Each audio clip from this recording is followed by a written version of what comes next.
Hey,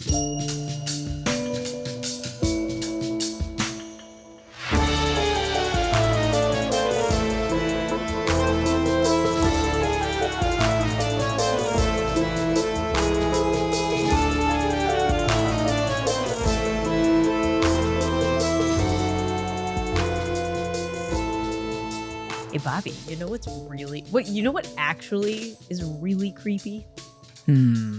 Tell me, please. I feel like some of our topics we gotta reach a little bit to make it creepy. This one we don't. No, not at all. Because today's topic is hotels. Hotels, motel, Holiday Inn. You know that song. But yeah, I'm very excited about this topic. I had a very easy time writing up talking points for this one. Mm-hmm. And yeah, I'm also very excited because one of the stories that I'm going to tell later just happened this past weekend to me, because I was staying, it was technically an inn, not a hotel, but it's still like a place I went to go stay at that is not my own. Yes. So I'm counting it because we're not going to be doing an inns are creepy episode. Yeah, hotel, motel, inns. Oh yeah, Holiday Inns. They're all the same thing. Inns were the first hotels. Really?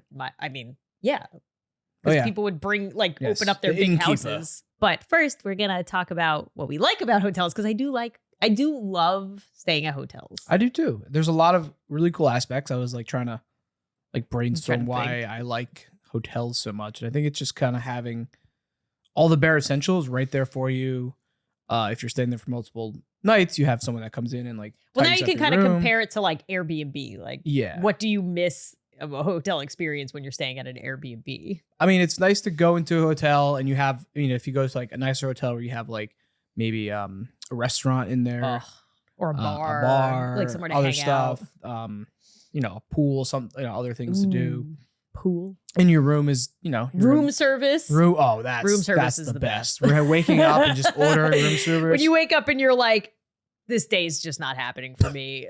Or if you're tired or hungover and you can just pick up your phone and be like, I need this, and then, 20, 30, 40 minutes And we later. always over order room service because I just get too excited. I'm like, I want to try this, and this in bed. When do I ever get to do that? Yeah. You got to treat yourself. Hotels. Also, a lot of times, which is funny because I'm later going to say how this is creepy, but the beds are big and nice and comfortable most of the time. But it depends. I said most of the time. If you go to a nicer hotel, not like a luxury hotel, but you go to a nice hotel. Yeah. Not a Motel 6. Yeah. I'm trying to think of the think of all the times you've been to a hotel and you get a nice big king bed and you're like, oh my God. Oh yeah. Comfy. There's some hotels, one of the hotels. I've stayed at 2 haunted hotels. I'm now realizing when I wrote this, the talking points, but one of the haunted hotels that's in New Orleans, their beds were so comfortable that I still remember how comfortable they were. I would tell people that it was like sleeping on a cloud. That's perfect. When somebody gives you a fluffy, if you go to a hotel and there's just and this is obviously a nicer splurge hotel, but there's these plush, pillowy comforters, and then you picture your standard hotel bedspread, which is this quilt, this thin quilt that's just most likely crappy pillows. I hate when you go to a hotel and they give you they look super fluffy and then you go lay them and they smush down to all feathers and you're like, oh great. I usually need if I go to a hotel that has bad pillows, I need to grab all of them and because I need a little bit more support than. This is definitely half an inch. A privilege thing, but I wholeheartedly, but even when it wasn't a privilege thing, when we had to watch our spending, I would always spend a little bit more to get a slightly nicer hotel, because at the end of the day, you're sleeping in a room that thousands of other people have stayed in and done God knows what else. That's the big So I'm willing to pay more money in the hopes that the hotel I'm going to spends more money on employees to clean the rooms better. I understand. Why? Where were you going? I wasn't sure what you were getting at, but yes, I understand. If you go to a nice hotel, they usually have nicer amenities, nicer paid, I don't know, more employees. Hopefully. Or have more of a reputation to uphold. Whereas if you have a crappy hotel, they're like, yeah, that's what you get. We don't care. 2 stars. Yeah, it is what it is. It is what it is. Take it or leave it. You're here's paying the bed. $50 a night. which I've stayed at both types of hotels, so I get it. But yeah, I also like, this is weird because there's a lot of people who have a fear of staying in hotels by themselves. I don't know if you do. By myself? Yeah. No.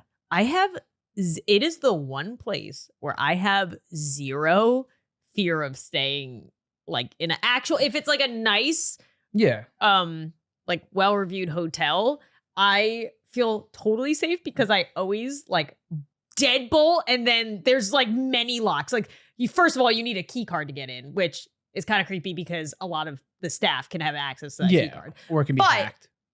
Yes. But there's also deadbolt. Yeah. And usually there's also a deadbolt, and then there's like that thing at the top that you can also do.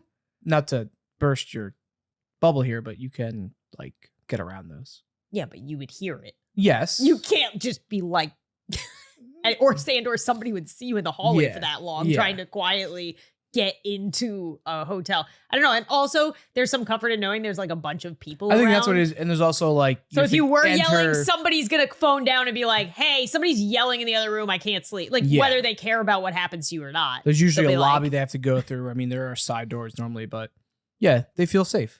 They feel safe. They feel safe. Yes. Doesn't mean they are, but to me, they feel safe. Like rather than renting somebody's house, I feel very uncomfortable renting somebody's house. Like even the inn that we stayed at, one of the windows. Okay, so when I go to Airbnbs and or any sort of like place that has a main floor. Oh, that's why I feel safe in hotels too. You're usually high up in the air, so nobody can like break through your window. Yeah, I mean unless they like come down from a balcony. Yeah, depending on how if you're on the second or third floor. Yeah, but normally, if you're on the first floor, like I think this is from living in New York City because people always told me never rent an apartment that's on the ground floor because it's more likely to get broken into. For sure. I feel like that's always carried with me. So like the inn that we stayed at this past weekend that I'm going to be talking about had one window. It's a very old, and one of the windows would not lock. And so I refused to stay on the main floor. It wouldn't lock like it was broken? Like no, I think it was it. I think I didn't have the strength.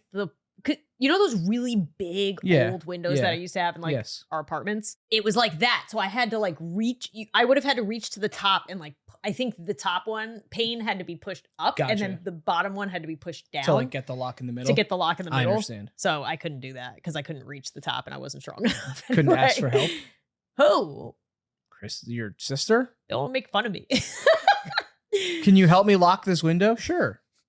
I get worried about people breaking in on the main floor. It's easy. If the window's open, if the window's unlocked, you can just open it. Yeah. Why not? If somebody's looking for something, why not? It's easy. But also at the same time, if somebody wants to break in, they're going to break in. Smash. Yes. Smash. It's more likely to have a break-in if it's easier to get in. Yes. Do you know how many times people's cars get stolen because people just go around and keep opening car doors? Yeah, but they also just down driveways. Smash windows too. Don't question my logic. I'm questioning it because it's not flawless. There's. I mean, it is. If you leave your doors unlocked, you're more likely to have somebody walk into your house easily. Yes. And it's harder for cops to find them. We went through this conversation. I know. So if you did get murdered, they're like, well, we don't have any evidence because the door was unlocked. Like we don't know where they came in, where they came out. If it was somebody they knew, didn't know. You're making the cop's job harder to solve your murder. Gotta lock it. Be respectful of their time. Anyway. Yeah, I really like hotels. They're great. We're fans of hotels. They're not creepy at all. Episode over. Okay, when I was a kid, going to a hotel was like the coolest thing for me. I was like, can we go in the indoor pool? Can we is there an arcade? Is there some of the hotels had arcades. Arcades. Oh yeah, for sure. I don't know if they do anymore, but maybe. I'm sure. I don't hang out at arcades anymore. Haven't been lately? Hotels. Oh, we didn't say that. So what do we not like about hotels? When the pillows are not supportive, when they're just feathered pillows, when you go to lay on and your head just basically goes to the mattress. When they smell like smoke. That's I feel like that doesn't happen as much anymore. No, it's gotten a lot better because there's no smoke. Oh my god, yeah, there used to be smoking rooms. Probably do they not? I mean, I'm sure there are still hotels that have them. I don't think so. Maybe You're not supposed to smoke in public buildings anywhere. I don't think. Maybe in Vegas there might be. I was gonna say in Vegas were people smoking in the rooms. I don't know. I mean, I'm sure people do it. Oh yeah. But like, if you get caught, you get like a cleaning fee. Like, yeah. What don't I like about it? When you have like loud, obnoxious people in the hallway. Yeah, I was just gonna say the walls are usually not. Well, the walls between rooms sometimes aren't thick enough, or you just have loud people you got to deal with, or people in the hallway slamming doors at like 3 a.m. Yeah, not even slamming doors, just leaving their door open so that it slowly comes back by itself and slams. Yeah. Oh my God, every time it happens, I just want to like run out there and be like, "Oh, sorry. It is 3 a.m. Can you be a little courteous? Sorry, I'm drunk." I mean, I'm sure I've done it. Yeah. But if somebody yelled at me, I would have been like, absolutely. I'm at fault. I am at fault. You may strike me down. Right. Well, especially I think it's even worse now whenever we go with like Dexter to a hotel or Melody. Every time I hear it, I like, because Dexter growls and or barks every time he hears somebody. Yeah. Melody will wake up. Be more courteous with closing your door late. Oh, just the fact that people can hide cameras in hotel rooms without you knowing. Yeah. That's pretty creepy. Invasion of privacy. Not good. Or the fact that just like, I don't know, thousands of people have stayed at that room. That's like the main thing is where you hope they're cleaning. You hope there's no bed bugs. You hope there's no like. Who is that comedian that said he used to like do gross things to the curtain drapes? And somebody asked why the curtain drapes, and they said because they don't clean them. Oh my God. And I was like, oh my God. I saw a pretty cool hack where if you want to leave stuff in a hotel, you like clip it to the back of curtains with like like those clips. What do you want to leave at a hotel? I don't know. Like when you go out for the day? Yeah, when you go out, you want to leave something like, I don't know, your wallet, your passport. You don't want to bring it with you. You clip it to the back of the curtains because it's not going to be in the safe. No one's going to look there. Oh, I gotcha. Yeah. So you have like those like paper clips things, like big ones. Yeah. I don't know. I don't know where. I mean, I would put it in the safe, but yes, but like that's where people are gonna look, and they can break into it. I gotcha. Yeah, or the maids can steal from you. What if the maids are cleaning though, and they like clean around the drapes and hit it? You just said that no one cleans. They don't clean the. I guess not. Yeah, for sure. The mini bar. I both love and hate the mini bar. Yeah, it's just convenience. It's obviously way overpriced. Do you remember? I'll never forget. We went to PAX East in Boston. Oh yeah. And the first time I ever went, it was like one of the first like really nice hotels I think we were at together ever. And I opened the mini bar and I was so amazed that they had like gummy bears and all this like really interesting stuff. So I was like literally like taking it out of the mini bar. Like looking at it or like showing it to me. Yeah. And he's like, have you been taking it out of the mini bar? I was like, yeah. I was like, I'm not going to open it. And he's like, okay, there's sensors. There's a sign it said like, on it. Do not take anything. You will be charged. So I put it all back in and went down to the counter to tell them that I didn't read. I should have just been like, I don't know how to read. I can't read. I don't like hotels that have bathtubs and shower curtains. That freaks me out. I don't know. I just hate when the shower is bad. I always like taking a shower. When it's a big open nice shower, tiled shower, I feel like I always cleaner and safer. Taking a shower, getting clean at a hotel, like before, when you get there, leaving, whatever. And when it's just like a crappy shower, like the shower head's bad, is like really bad water pressure. Yeah. Don't like that. I also don't like this is just us airing our gripes, that hotels can't promise me if I'm going to have an adjoining room. What in the hell? I feel like that has messed me up it messes me up even more now because we have a child that like needs their own space so that we don't wake them. It's probably the way they fill them. They're not going to well, this room's ready, but they fill them as they come and they clean them. Annoying. Yeah, I get it. I agree, but it's just a matter of like the way they clean them. But like if I paid for it, I'm paying for it. Okay, so you pay for adjoining room. Yes. So yeah, it does. Like I'm coming, and even if I don't come, you still get my money because unless I would tell you, like if you have a 24 or 48 hour policy, you would know. But there's probably no way of guaranteeing someone like because people are going to be overlapping, going in and out at different times. Like you'd have to block off rooms, and you're like they're not going to want to lose out on a night. Yeah, but I'm still paying. Yeah, but what I'm saying is like if someone's in a room for 3 days and someone's in a room for 1 day, and like there's all these overlapping days, they can't hold. Yeah, they're not going to not for days that put you're someone not in a room. There. I gotcha. Yeah, still about annoying. the money. Still. Yes, it is annoying. Every room should be an adjoining room. That's creepy though. Can you imagine just in the middle of the night, somebody's just knocking on your adjoining room door? You know what's really creepy about hotels is when they have really creepy like menu music for the TV when you turn it on. Remember what was it called? It's the same the Boston Hotel. The Boston, what was it? I have Continental. It was yeah, like the Continental. Boston Continental. Yeah, and I was like making fun of it because it was just like so overhyped. It was like a spa. It was like spa music, and they were like, "Welcome, welcome to the international." I have it somewhere. It's on my Instagram.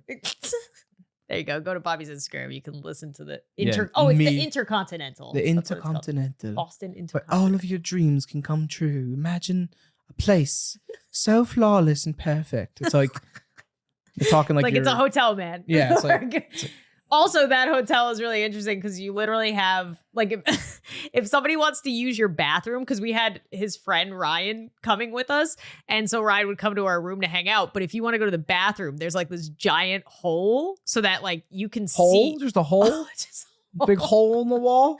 I'm making it's a really nice hotel. It's usually like glass. It's usually like there's it was just an opening. Sorry, it's an opening. It was like a window opening. Like a window salon. So like if you're sitting on the beds or like the hangout area, the like main area, and you look over, you can see somebody showering. I don't know if it's like a romantic getaway type thing. Well, yeah, it's just. But anyway, if you're going in there to like, it is kind of weird how they do it. It's like if you're going in there, how many people do you think are gonna utilize like, oh, I'm gonna take a shower. Or maybe some people like so they can watch TV while they're in the shower. I don't know. It's weird. Like, why do they got to do that? Oh, maybe because there was a bath in there too. But still, maybe they save money on the only thing you can do to make the walls. Maybe because you can cover it, but it's this like flimsy like wooden thing that you can still hear and smell everything. Or if it's just like a glass wall where you can see like the outline. Well, I'm pretty sure. Well, I saw Clintus did a vlog where he stayed in a room where the shower was in the main it was like a glass box in the main hangout area. So if you want to take a shower, like nobody needs to be in your room. There's definitely like odd room layouts that they're very weird. Interesting. Tubs in the middle of the room. I kind of like that. Well, only if you're in like a romantic setting. Otherwise it's weird. If you went with your friends, you're like, who's sleeping in the tub? All right, guys, who wants to go in the tub with me? What? Oh, my next one was, what have been some of your favorite hotels? The Intercontinental Boston. I do like it. It's I do very too. Nice. We've stayed there many times. Yeah, so it's very nice. It's a very nice hotel. It was better than, remember, then we stayed at the Westin because it was like attached. So the Westin was cool in that we stayed at the convention center, but like the Westin Hotel itself is whatever. Yeah. It was fine. Special. I mean, my favorite part of going to PAX East became just hanging out in the Westin Hotel, like lobby bar. The lobby bar, yeah. I love that. That's where everybody hangs out. Go to PAX, see some cool stuff, and it's like, all right, let's go chill at the bar, have some drinks. Yeah. Drink some Coronas in March of 2020. Oh my God. I still can't believe that was the last thing we did before a pandemic was go to a convention center with hundreds of, if not 1,000 people. Thousands of people. With lots of people coming from overseas while a pandemic is happening. Yeah. It's a miracle we didn't get it then. I always thought I did because I got really sick. I could have. Well, you were sick before then. Yeah. So maybe you probably were. You had it. You brought it. No, we didn't have any cases then. But Boston did. That's why I was like, we're going to the one place that has a case. And then look at it now. Always liked, we used to go to when I was young, and I don't remember it too vividly, but I remember like Shades of Green in Disney. Was really nice. I think it's like an army. Is that the army? Yeah. I was gonna say I've never heard of that one. Usually all the Disney ones are cool. Anything with like themes. Yeah, so I have two of those on my mine. I looked up the names because I always forget. But one was the Disney All-Star Sports Resort. Nice. Whose pick you think that was? Your out dad's. of my family's. It was my dad's pick. Yeah. But as a kid, I mean, I didn't. Neither me or my brother really cared about. But there's sports. probably a lot of stuff to do. But there was one of the like areas. There was a big like outdoor center area, and it was a football field with two giant helmets on either side, and then like giant X's and O's on the whole field, like supposed to be a play, and you could climb all over them. And we thought that was the coolest thing, and like go hide in the helmet and whatever. Yeah. We thought it was so cool. Yeah, we had that hotel. Then there was another hotel we stayed at there too. That was themed, but I think it was maybe a Nickelodeon hotel, which I also want to go back to now that we have kids. Like a Nickelodeon themed hotel sounds really fun. But then the other one we went to when we were when we were teenagers was I looked it up. It's the Loews Portofino Bay Hotel at Universal Orlando. So it's like a Universal Studios hotel, but it's modeled after Little Italy. So when you walk around, like an Italian theme. That's cool. It looks like it has like a fake bay with boats awesome. tied up. I like when hotels have themes or like. Yeah, it was so nice. That. Like I tell my mom all the time I want to go back, but it's so freaking expensive. Yeah. And the coolest thing is you can take a gondola. Like they load up this like gondola boat and then it brings you right into City Walk and like Universal. So you don't even need a car to go to the parks or City Walk. You just take that little boat and then you can go to like the restaurants and bars or awesome. Universal. Yeah, I want to go. That's on my themes bucket are fun, list to do then it feels with like our family. It feels like the hotel in itself is like a vacation or destination. Yeah, I love themes. Theme hotels. Where we went for our honeymoon was awesome. Oh, St. Lucia. Oh my god, I don't know how. We stayed in that on my list. We stayed in a suite or what was it a suite? It was a suite. Yeah, that was. We had our own like tiny little soaking pool thing. Yeah, that was awesome. I want to go back there too. I want to go back. Honeymoon was so nice. Where else? I loved. That was my first and only experience with all inclusive too. I don't travel much. No, we don't. I'm now we don't realizing.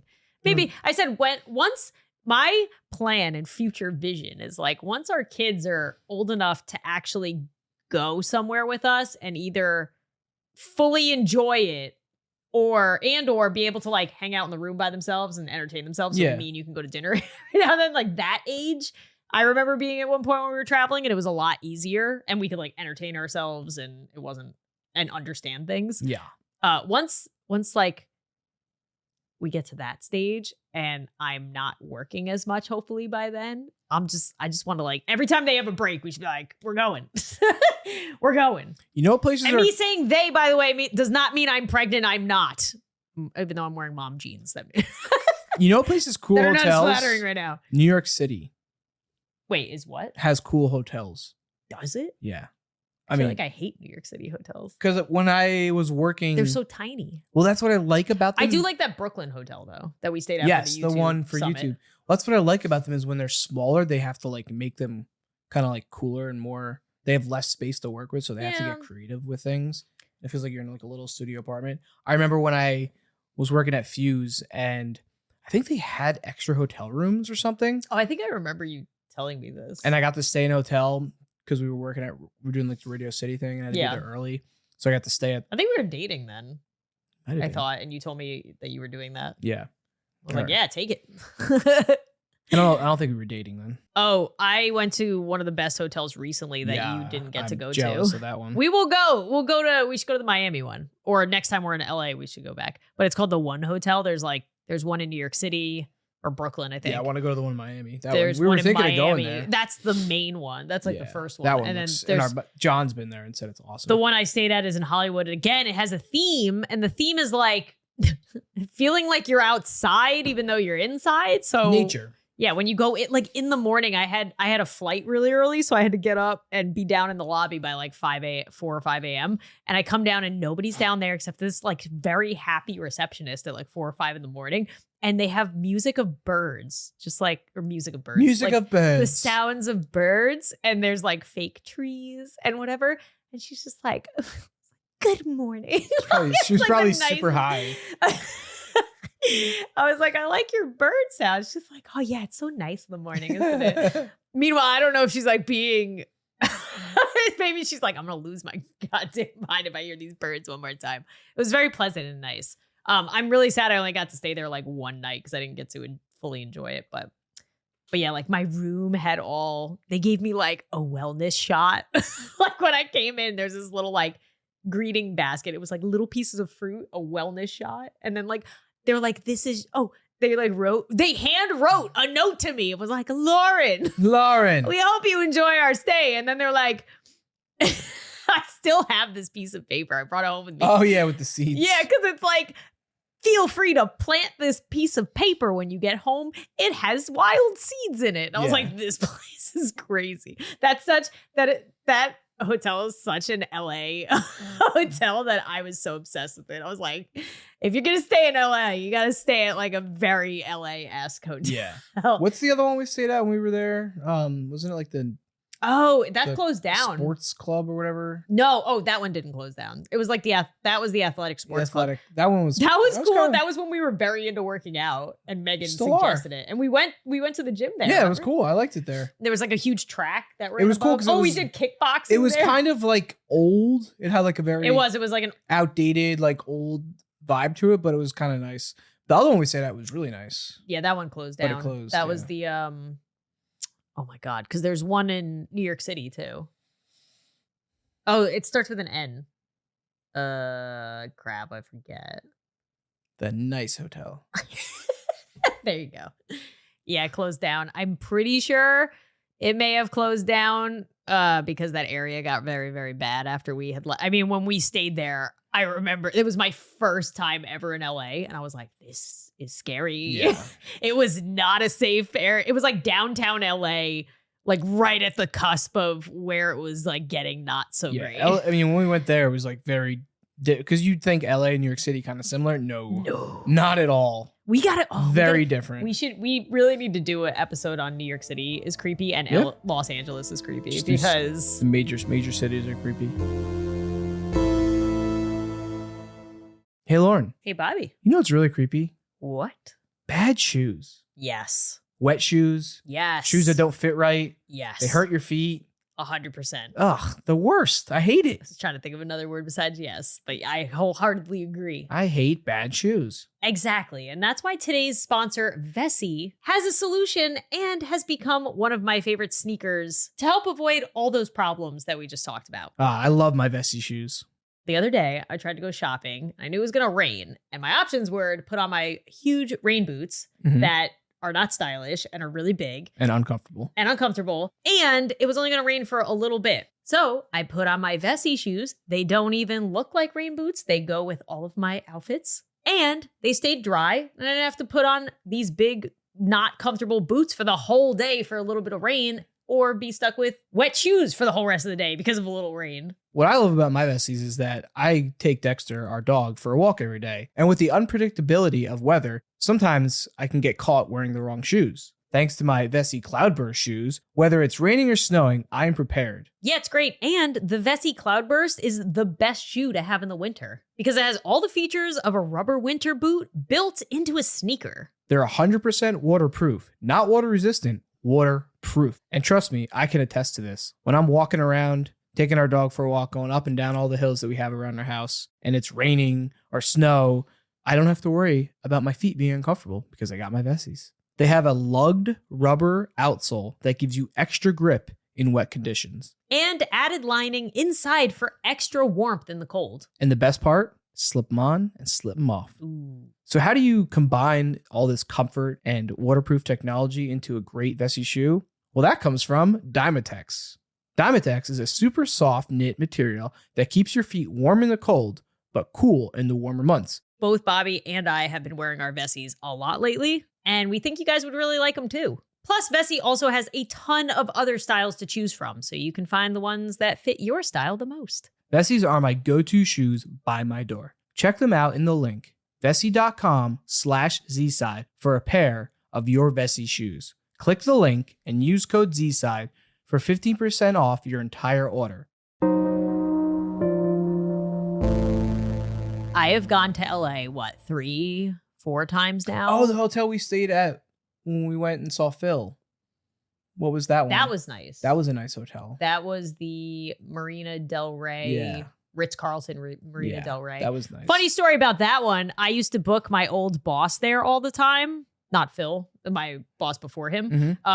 And she refused to stay at any other Los Angeles hotel besides that one. And now I understand why. Yeah. And I was like, when we booked to go over that area to go visit him, I was like, we have to stay at this hotel that my boss like always made me book her so that I can like, I don't know, live vicariously. All those years of me being like, oh, she gets to go to LA. I just remember That's like so cool. They had the balcony overlooking the street and the bay. And I was like, yeah, I'm sad we were only there for like one night. Yeah. All the hotels that are cool, I feel like I get to be at for like one night because it's just the overflow days that we're there. Well, I have lots of scary stories. Oh, what about your other? Oh, I just said, what are your least favorite hotels? But I think I don't really, there's none that stick out as like, I will never go here again. Yeah. We've been at some weird places when we drive to and from Florida. There was one place I remember saying we're not staying here again if we. Yeah. I forget why. I think it was just like a little dirty and loud when we went. No, nothing is sticking out as like a least favorite hotel. Oh my God, you know what my favorite hotel was? I can't remember. I got to ask what it is, but we used to stay at one hotel we might get to start doing that when we go. When we went to Canada, we would always stop. Oh, yeah. Actually, I don't know why we used to stop. I think we used to stop to like meet up with my Uncle Brian and Aunt Sue, and we'd stay at this hotel overnight. Like every year on our way, we'd do like 4 hours there, stay overnight, and then we'd do like pool swimming and hang out with our cousins and like running around the hotel. I can't remember what it was, but I used to love it so much. It was a chain one. But are you ready for the spooks? I have so many. Good. So fire away. Get started earlier than usual in the episode. Do it. Well, the first one's still a personal account, so I figured it kind of fit to start there first.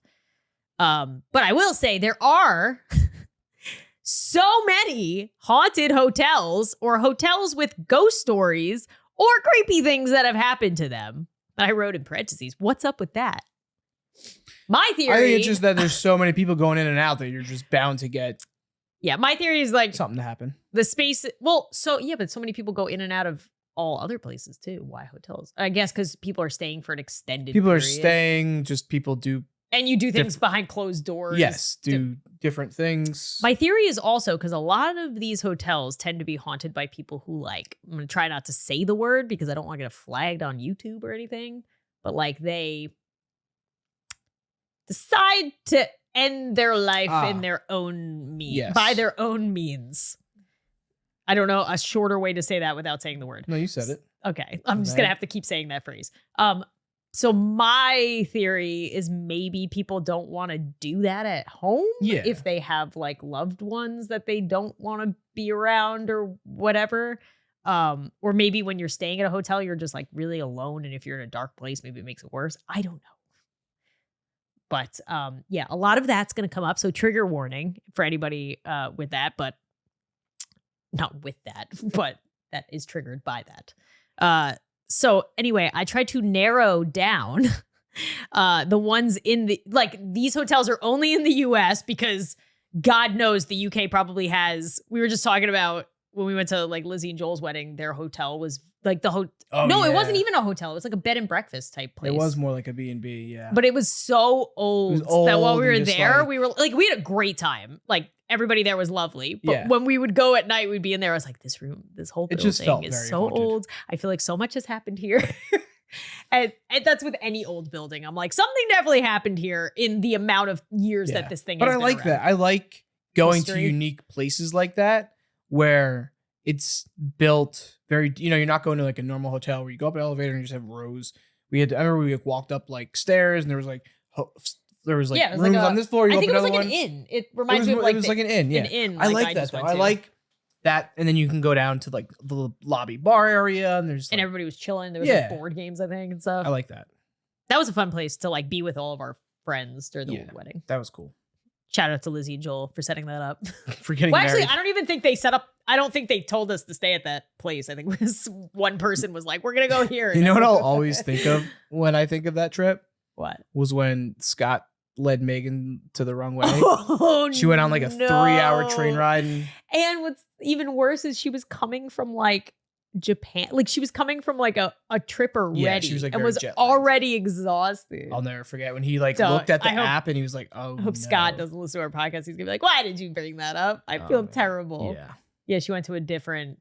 There was like the same name. Yes, but because when we were in Wales, it was like right? We were in Wales, not the UK. I was very confused by the whole thing. That was very nice. I felt really bad. The place they had it at was really cool. Yeah. Lizzie listens to our podcast. Shout out for a great wedding. That was awesome. Great time. Had a very good time. It was a lot of fun.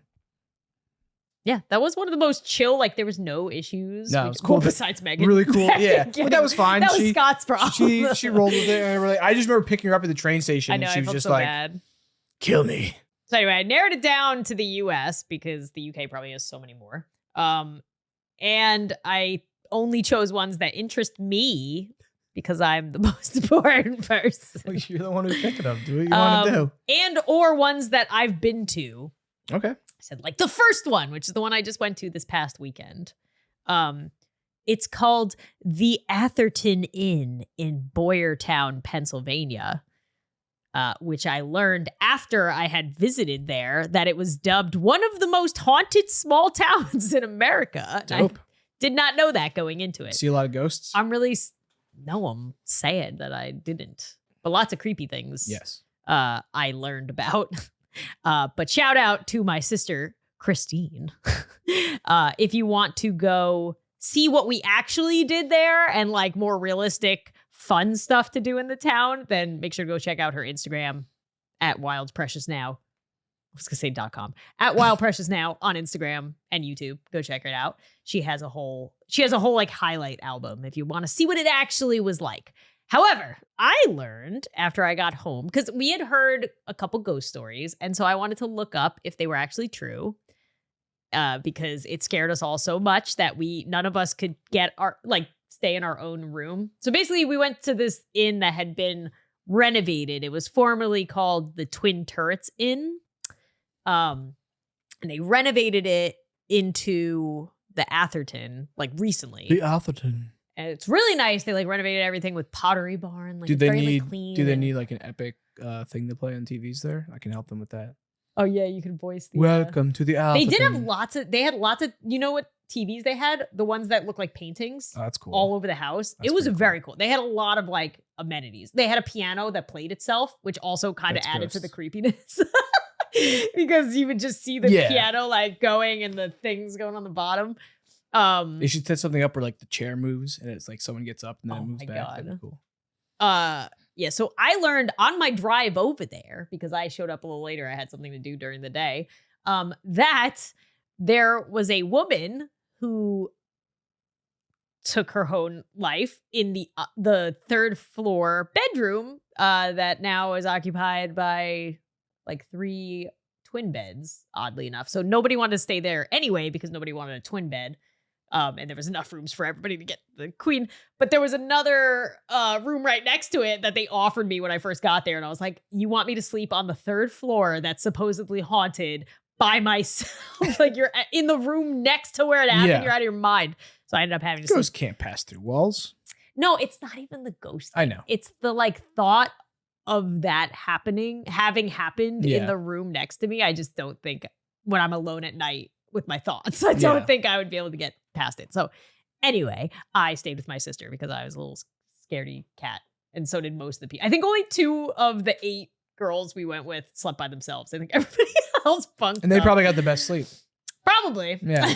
Had a few drinks and just passed out. The ghost story that's accompanied with what I just like told you. So the ghost story that we were aware of when we went there was that when it was the Twin Turrets Inn, they obviously were like renting it out to people, and they had rented it to a family. And on Saturday morning, the mother and father came down for breakfast, but their children were not with them. So they had 2 children that they'd come with, but then in the morning, the kids were just gone. The inn's current owner asked if the parents wanted to wait for the kids before eating breakfast. And the parents said, they won't be joining us. We had to take them to their grandparents' house in the middle of the night. When the owner asked why, the family said, late last night, a woman came into the room and asked if she could get us anything, and then she vanished. And then the article says, it was just Mary. Oh, her name is Mary Dillaplane. We also knew this while we were staying at the inn this weekend because we just kept saying like, hi, Mary. Like, hi, Mary. We're good. We don't need anything. You don't have to ask if we need anything.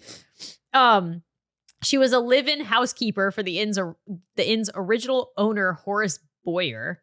One morning, Horace came down for breakfast and she was not there. She eventually was found by a chauffeur who had to climb in through a turret window, like one of the windows on the top floor, to bypass a door she had locked, and she had hung herself in the closet.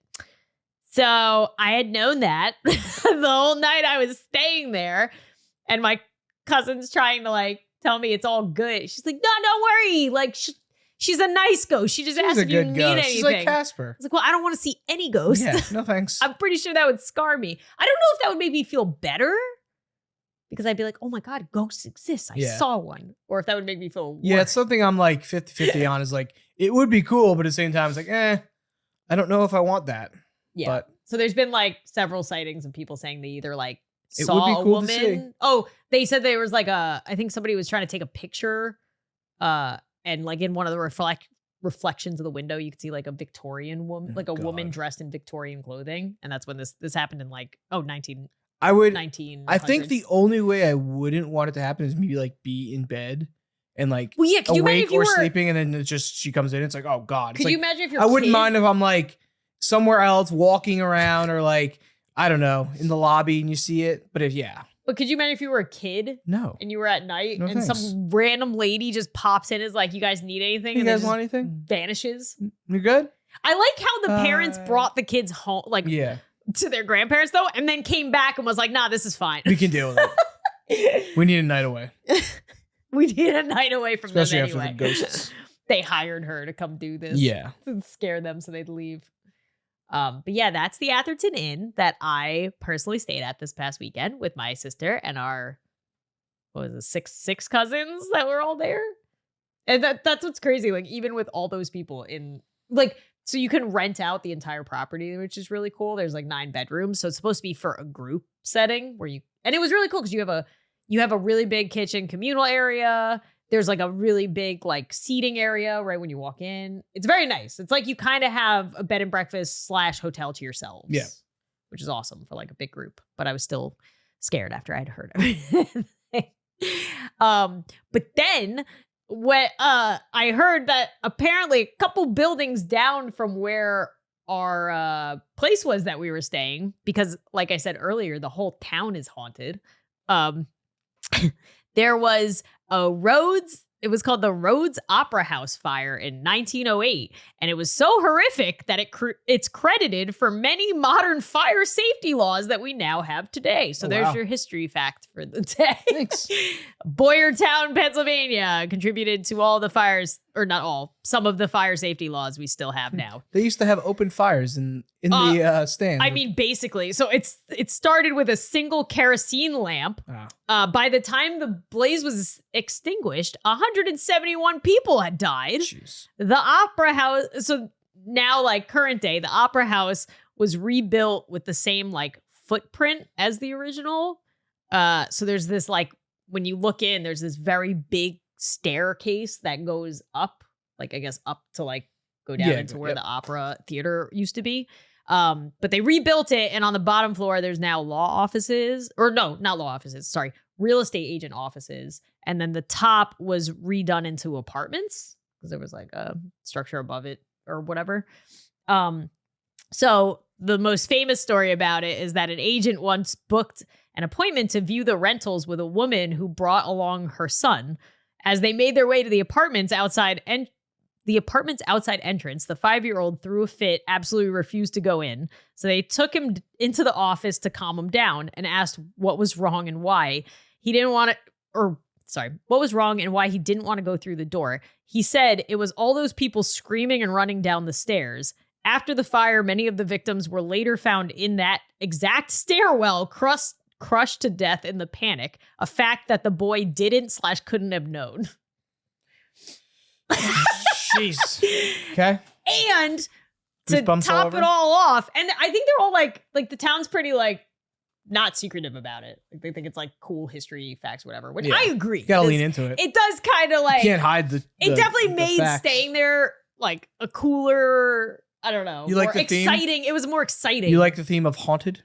I like the theme of haunted when other people are also with me, at least, not by myself.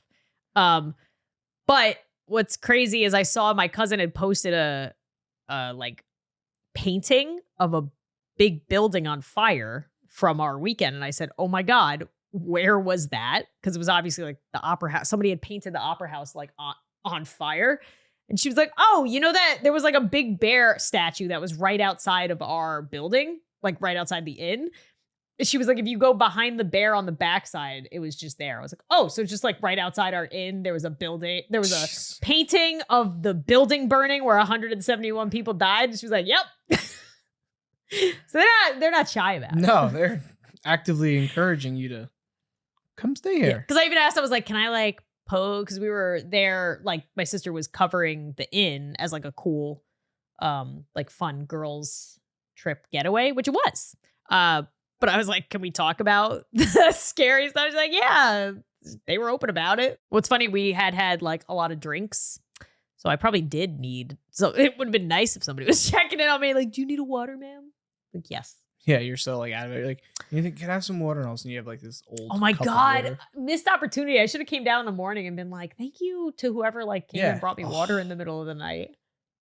That's so good. Everybody would have been like, wait, what do you mean? I'm like, oh, somebody popped, like one of you, it sounded like one of you popped in and asked me for some, like if I wanted some water. I said, yeah, and you brought me water. Oh my God, that would have been so great. Damn it. Could even text. Missed opportunity. Yeah. No, because that would have been something I would have stated. Anyway, moving on to what I think is like the most famous hotel, haunted hotel. Sorry, not the most famous hotel. Are you waiting for me to say I'm waiting for you to say it wrong. Because I keep saying the name wrong. The Cecil Hotel. Is it right? I keep saying the Cecil. Cecil. Cecil? Cecil. How do you know? No, it's fine. I believe you. You don't have to look it up. Anyway, there was a Netflix documentary about this hotel. So if you want to learn more about it, go watch that. Cecil. Cecil? Cecil. Okay. Point proven. The Cecil Hotel in Los Angeles, California, dubbed the most haunted hotel in all of Los Angeles. Spooky. Okay, this one was crazy. I have so many stories about one hotel. I don't know. I mean, I know how. It explains why, but like, my God. Let's go. And like I said, if you want the full story, watch the Netflix documentary. I think was called The Cecil Hotel as well. It's very good. So in the 1930s alone, the Cecil Hotel was home to at least 6 reported people taking their lives in their own accord. I don't know if that's a better way of saying that, but rules. A few residents ingested poison while others used more violent means or jumped out of their bedroom windows. Damn. In 1962, 65-year-old George Gianni was walking by the Cecil with his hands in his pockets when he was struck to death by a falling woman. Pauline Otten, 27, jumped from her 9th floor window after an argument with her estranged husband. Her fall killed both of them instantly. Damn. In the mid-1980s, Richard Ramirez, murderer of 13 people and better known as the Night Stalker, lived in a room on the top floor of the hotel during much of his killing spree. After killing someone, he would throw his bloody clothes into the Cecil Hotel's dumpster and then saunter into the hotel lobby either completely naked or only in underwear. None of which would have raised an eyebrow, writes journalist Josh Dean, since the Cecil in the 1980s was total unmitigated chaos. I love that line so much. They're just like, yeah. Oh, he's walking in naked again. This guy just walked in naked and we were like, yep, that's our clientele. It's the 1980s. That's, what's his name? He says the top floor. Yeah, they were like, that's just, what was it? Richard. Silly Richard. Terrible. Oh my God. In 1991, Australian serial killer. Oh, Austrian. Sorry, I can't read today. Okay. It's okay. Austrian serial killer Jack Unterweger. Okay, there you go. Who strangled prostitutes, also called the hotel home. So we got 2 serial killers that lived at this hotel for a while. They were drawn there. Well, they said it was like very cheap to stay there. It was like $18 a night. So they were like, let's do that instead of a mortgage, I guess, or rent. Jeez. Another noteworthy guest of the hotel, which I didn't know this, was Elizabeth Short, who came to be known as the Black Dahlia after her 1947 murder in Los Angeles. She reportedly stayed at the hotel just before her death, which remains unsolved. What connection her death may have had to the Cecil is not known. But what is known is that she was found on a street not too far away from the hotel on the morning of January 15th. I've heard of like the Black Dahlia, but I have no idea. Like, so it's like the most famous unsolved case still to this day. Like, gotcha. Still nobody. But she was like, what happened in the 40s? Right, 47. Yeah. Yeah. So, and she was like a very like pretty like up and coming actress. Gotcha. So she had some notoriety, and when they found her, like the signature was like she had her face cut like into a smile from like one ear to the other ear, and also was like cut in half, like her whole body. So they said because of like how grisly and like it became she was noteworthy. It was like a grisly crime, and nobody had any idea who did it. It just became like super famous. Okay. I think there's like theories that she may have been connected to like a serial killer. Maybe one of the ones in the hotel. I have no idea. I forget. Damn. I forget. I used to know more about it. But the most well-known, which I've talked about with my good friend Gloom on one of my YouTube videos, like I think our first conspiracy video that we ever talked about. And then it was the main focus of the documentary on Netflix. But in as not that far ago as 2013, Canadian college student Elisa Lam, or Eliza. It's Elisa. Elisa Lam mysteriously went missing, with her last moments being captured on a hotel elevator security camera where she appeared to be in distress and or having some kind of psychotic episode. I can't even explain this video to you. Creepy. You have to like... I'm like getting goosebumps just like remembering what it is. Remembering the video. Yeah, it's very weird. It's basically like she's in the hotel and like panicking as if someone's like chasing her. Yeah, and like she's kind of like in and peeking out, looking around, hiding, peeking. It's like... But then she's like doing weird things with her hands at the same time. Yeah. She was like... Yeah, I don't know. It's very weird. So creepy. If you haven't seen it, yeah, that's also part of the Netflix documentary. But anyway, that was her like the last moments before she disappeared. She didn't go in, right? She like left the elevator, right? She was like, what's also weird. She left, yes. What's also weird is that though the doors never closed. The doors never closed. It just stayed open, and she was for like a long time in it, and then peeking she just out, left. And then the doors closed right after she left, which was weird. Yeah, it's a weird video. Mm-hmm. There's also in the documentary some like, remember they thought the tape was cut, like that she was in there for longer. Yeah, and they didn't know if like maybe that showed evidence of somebody being there with her that she was trying to escape. I don't know. But anyway, in the weeks following, hotel guests began to complain of bad water pressure and a funny taste in the water. When this whole part makes me gag so much. If you were staying at a hotel and then found this out.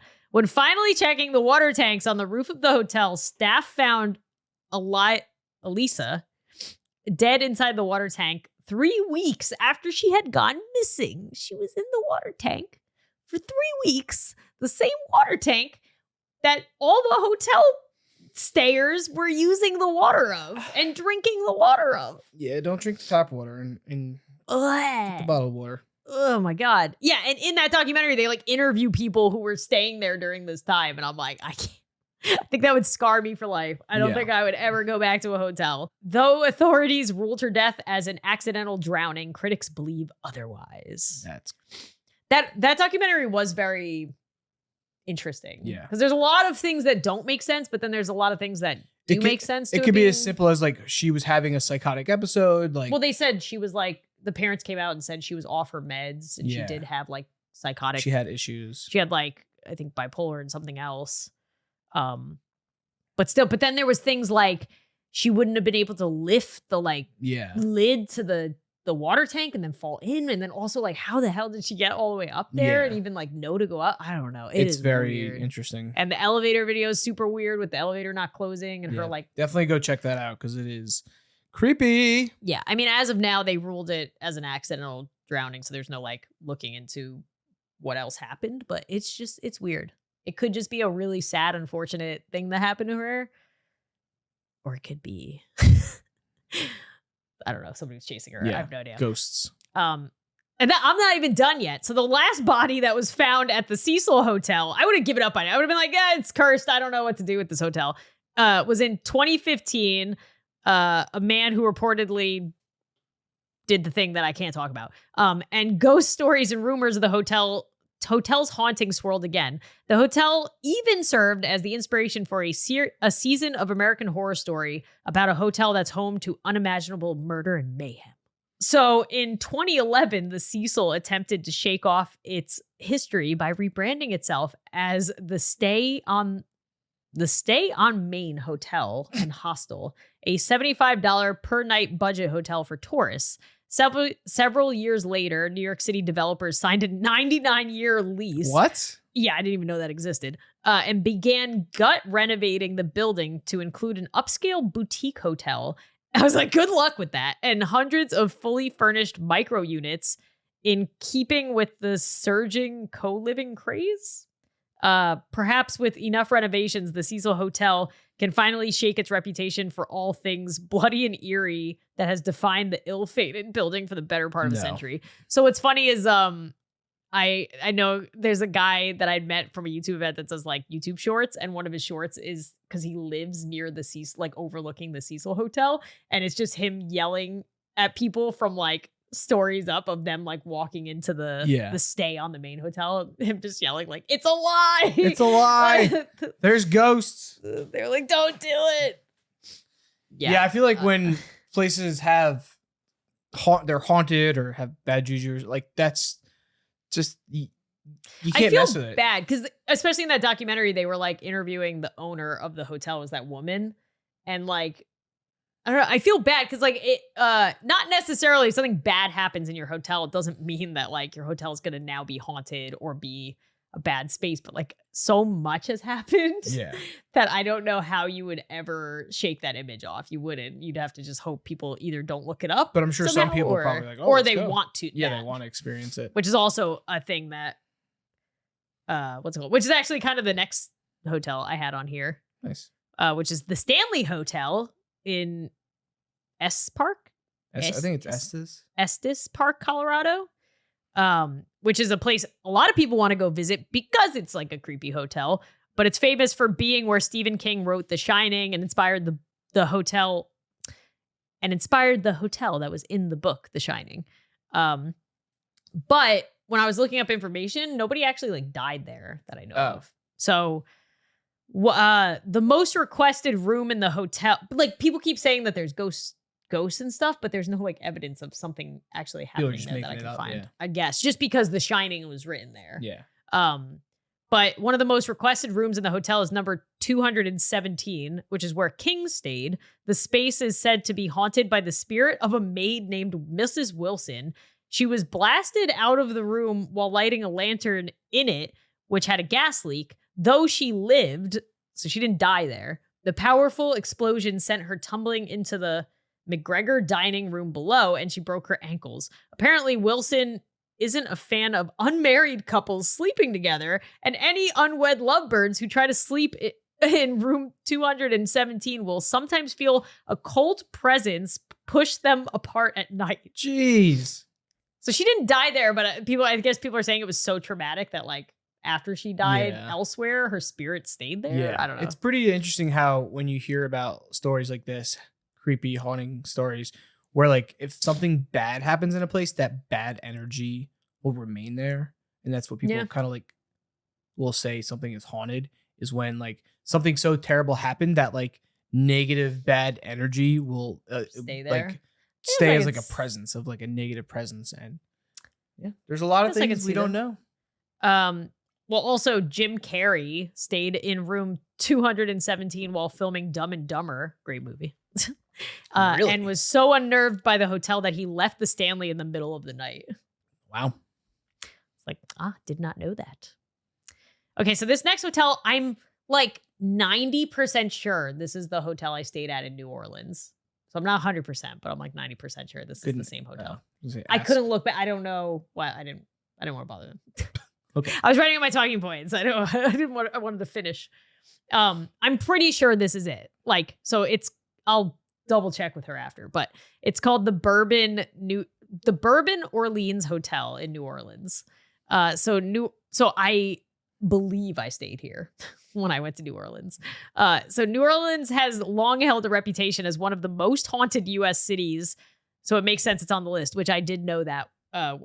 When we went to this hotel, in the lobby, there's like a big poster that tells you all of the ghosts that supposedly haunt the hotel. Oh, so you can get to know their names, get familiar with them? Yes. Oh, perfect. And that's why when I was reading this, I was like, I'm pretty sure I've heard about, like, I remember hearing about these. So that's why I'm pretty, and I looked at the outside of the hotel and it looked pretty similar. So I'm pretty sure, like 90% sure this is the hotel, but it was a long time ago. But the Bourbon Orleans Hotel was originally a theater and ballroom constructed in the early 1800s and destroyed by a fire in 1816. Everything just keeps getting burned out. Yeah. Because everybody was using kerosene lamps. Well, yeah, we didn't have the stuff we have now. But again, I feel like New Orleans is such like an old, like there's a lot of structures that have been there for so long. That's why it's really haunted. Because so much stuff has happened. And I feel like more messed up stuff happened back in like the 1800s than now. Because there was no accountability back then. The remains were purchased by entrepreneur John Davis, who rebuilt both the theater and ballroom. In 1881, the property was then sold to the Sisters of the Holy Family, the first Black American religious order in the country. The ballroom, and then in parentheses, the theater burned in another fire in 1886. I left that in. I was like, what the heck? Would serve as a school, orphanage, and a makeshift hospital for children sick with yellow fever. The property was sold to Bourbon Kings Hotel Corporation in 1964, and it has been welcoming overnight guests ever since. Visitors to the Bourbon Orleans Hotel have reported experiencing several different types of specters. Some have heard ghostly laughter of children, seen nuns who appear into the walls, or had their personal items misplaced without explanation. Others have caught sight of a lonely dancer waltzing alone underneath the ballroom chandelier. One of the most famous spirits, this is the one I remember hearing about. One of the most famous spirits of the Bourbon Orleans is the ghost of a Confederate soldier who can sometimes be seen marching solemnly in his gray fatigues. Damn. So for a hotel and casino just shy of 30 years, it's not even that old too, which makes it even worse. The Luxor has had a significantly high number of murders, people taking their own lives, and unexplained deaths. Word on the Las Vegas Strip is that the Egyptian-themed Pyramid Resort is haunted, more so than any other hotel casino in Vegas. The trouble started before the Luxor was even open. A wall collapsed during construction, killing at least 2 and possibly as many as 7 construction workers. Exact details are still hard to ascertain as the hotel strove to keep the story quiet. Jeez. Basically, they kept going back to like, hotels in Vegas don't want to get a rep for being unlucky. Yeah. So like, that's why they'll spend lots and lots of money to make like bad things seem like they're not so bad. Okay. They're like, oh, only 2 people died, but it could have been 7, so we were lucky. Yeah, we were like, and then they're like, no, meanwhile, it was like 12. Go put all your money on it too. Oh my God. The first guest to meet an untimely demise was a woman who plummeted from a window on the 26th floor, landing in the area now occupied by the food court. Guests say her spirit still wanders the corridors there 25 years later. In 2010, a rising football star, UNLV's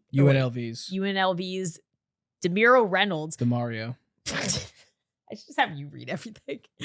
Got into the middle of a and I'm the one who stayed back because I couldn't read. What is going on here? Got into the middle of a domestic dispute between MMA fighter Jason, I can't say that name either. Sindler and his wife when all 3 were guests at the Luxor. Sindler lashed out. Reynolds fell unconscious and never woke up. Damn. Yeah, we got punched by an MMA fighter. Yeah. Especially if you fall and hit your head. Not good. But again, so we have somebody who either fell or meant to fall, or somebody who, and then somebody who died in a fight. Yep. So I'm already going through all of my reasons why Vegas is probably haunted. Then there were 3 bizarre deaths within weeks of each other in 2012. An employee was murdered in the lobby in full view of hundreds of guests when her boyfriend seemingly lost his mind and launched a frenzied attack on her. Jeez. By the time he was restrained, it was too late. Soon after, a U.S. airman managed to accidentally access a lift shaft and fell to his death. No idea. And then a guest died from Legionnaire's disease just after tests came back negative and then retested as positive. Very weird. What is that disease? I don't know. I've heard of it, but Legionnaire's disease? Yeah. Damn. I've heard of it, but I forget what it actually entails. Lastly, multiple rooms have been said to be haunted by the same mysterious blonde woman. Numerous visitors have reported waking up after feeling hands grip tightly around their necks. They awoke gasping for air and their hearts rapidly beating. The majority of these guests also reported that right before being woken up with their necks in a ghastly grip, they were in the middle of a dream, and not just any dream, they were all dreaming of an unknown blonde woman. There are several theories. Oh, that was the end of that story before I dive into the next one. So yeah, there's just, nobody knows who this blonde woman is. They just keep having problems breathing in the middle of the night. It's okay. So we're not going to the Luxor. Got it. There are several theories as to what might be behind the incidents. Egyptologists have been quick to spot that while the real pyramids are in Egypt, the real pyramids are protected by a sphinx facing in each direction, east and west. Yeah. The Luxor only has one facing east. Has this allowed something cursed to get in from the west? So yeah, people who study so basically that's why people in Egypt had two sphinxes. It was to ward off evil curses and stuff coming into the pyramids. So because they only have one sphinx, people think that that's why the building's cursed. Well, there's so much history in regards to pyramids that makes sense, but it could, make sense that they built this pyramid and it's well, what are you inviting in? You don't know what spirits or alien stuff. Curses and spirits love pyramids. Maybe they're just being drawn in by the shape of the pyramid. They love them. You build a pyramid, they're coming. They're coming. They just like the shapes of it. It draws them in, sucks them in. God. It is creepy when we watch Sophia Nygaard's video and how all the hallways are just open to the main, how it's just a pyramid, so all the floors go up. But if you're up top, you just look down and it's. Well, I think that's where the one woman fell because that's the food. I don't know if that's the food court. I would assume that's the food court. It's just a really creepy. I was all about themes, but that one is just built. Yeah. So we watched, if you want to know a lot about Vegas hotels, we watched the Sophia Nygaard video where she stayed at every Vegas hotel on the Strip in 2 weeks, I think. But yeah, I remember we watched the pyramid one, and literally you could walk to if you're staying in the pyramid, you just have these hallways, and if you look over the side, it's just plummets all the way to the bottom of the building. Yeah. I'm how are people not getting drunk and falling off or jumping off if they lose all their money? Yeah. I guess maybe that's why they have the highest rate of, because isn't Vegas, can't you not open windows in Vegas? Isn't that a law? I thought that's most hotels. Oh, that's true. Probably. Yeah. They don't want you doing that. They don't want you doing that. Mm-hmm. Yeah, most hotels. You can't open Don't do that here. No, I feel we've opened windows. Yeah, I said most, not all. Or sliding glass doors where you could go outside. Yeah, I guess it depends. Yeah. They're creepy. They are for sure. I mean, you just got to think about it. There's so many people going in and out of hotels, inns, motels that you're bound to attract some bad things to happen or bad people or bad spirits. So yeah. They're definitely I was happy to hear that most of this was not murder. Yeah. Most of it. Most of it was not murder. And thus I can still feel somewhat safe at a hotel. It was either accidental deaths or the word we cannot speak. Yes. Yeah, now I will be creeped out every time we stay in a hotel now. I did my job. You did it. I did it. They are creepy. Yeah. They are weird. I mean, most things in life don't ever bring a black light to a hotel if you don't ever want to sleep. In the office. Is it blood, urine, or semen? What do you say? I hope it's urine. God, if those are the three things. Yeah. I mean, to be fair, yeah. Out of those three things. Yeah, probably. Oh my God. I'm sorry for anybody. Now I want to go stay at a hotel. Yeah, I'm sorry for anybody listening to this if they're at a hotel or going to a hotel. Imagine that, yeah. On your way. At a hotel. They're at one of the hotels that I'm talking about. Looking in the around. What? I didn't know this. They're at the Luxor. Mm-hmm. You can feel the spirits being drawn in by the pyramid. Oh my God. And remember, everything, even pyramid-shaped hotels, including pyramid-shaped hotels, especially pyramid-shaped hotels, with one sphinx instead of two, are creepy.